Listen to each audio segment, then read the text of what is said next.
Ons het geen rede om weer vir Johannes te arresteer nie. En selfs al het ons hy lieg en hy's onbetroubaar.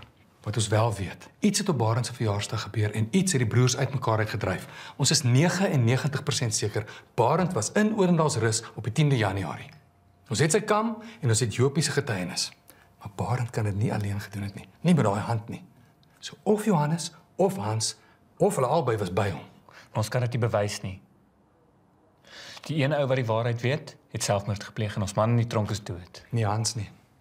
Hy is nog vir 5 dae daar binne. Ek moet met hom praat. Hy gaan nooit met 'n polisieman praat nie. Hy gaan nie weet ek's 'n polisieman nie.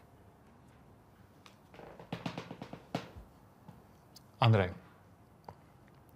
Koos is dood. Dalk omdat hulle uitgevind het hy's 'n informant. Kan jy dink wat hulle aan jou gaan doen as hulle uitvind wie jy regtig is? Hulle verwag niks daar binne nie. Hans weet nie eers ons is besig met die saak nie en as Koos hom kon laat praat, kan ek ook. Hy en Koos was jarelank saam opgesluit.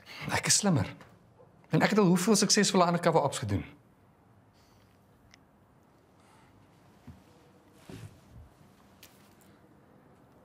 As ek nie hierdie saak oplos nie, gaan ek soos my oom Gustaf opeindig. Ria gaan my los en sy gaan ons kinders saam met haar vat. My ma blameer my nog al hierdie tyd. En sy's reg.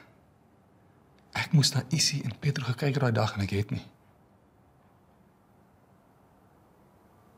Laat my net my belofte aan Isie nakom.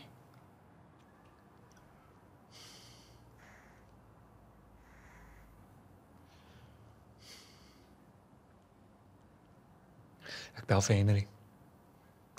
Begin jy so lank dink aan jou storie. La